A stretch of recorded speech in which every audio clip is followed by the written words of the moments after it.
in the U.S., and it's that cold, hard fact that can make a diagnosis even scarier. But now some doctors are suggesting that prostate cancer, when diagnosed very early on, should be called something else. Fox Eye's Sharon Crowley is live in the newsroom with more. Sharon?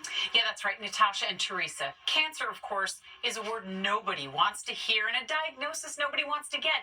Well, now some in the medical community have begun discussing whether to describe very low-risk prostate cancer using a different word, reclassifying it only in cases that are unlikely to spread, with the hope that it might reduce a patient's anxiety and the demand for surgery and aggressive treatments.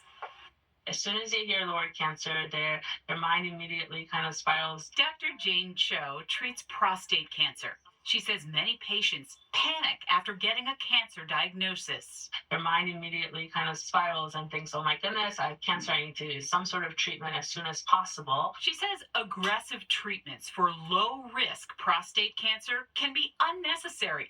She favors so-called surveillance, or watching it over the course of months or years. Cancers that are very, very low risk, meaning low risk of it progressing to the point where it spreads outside of the organ of interest. In this case, it's the prostate, and low risk of it affecting your lifespan and even your quality of life.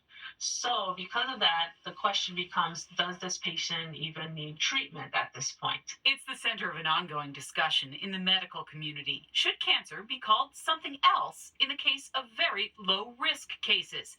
A less scary name like pre-malignant might, some doctors say, reduce the amount of unnecessary aggressive treatments that can be risky and have long-lasting side effects. There's been a lot of discussion, actually, about reclassifying low-grade prostate cancer. And that all comes from the fact that low-grade prostate cancer is basically a type of cancer that is so slow-growing and really never spreads. Dr. Michael Zalewski is a vice chair in the Department of Radiation Oncology at NYU Langone Perlmutter Cancer Center. He says he's not in favor of changing the cancer classification.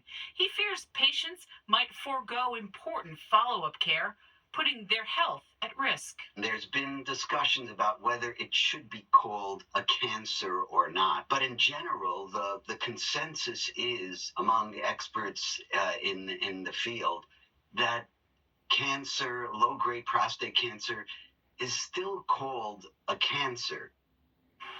Well, you can expect this conversation to continue. It's likely to generate even more debate, especially as medical advancements grow in the field of cancer treatment and research. Natasha and Teresa? A lot of nuances there. Sure is. Sharon, thank you so much. Well, it's one of the hazards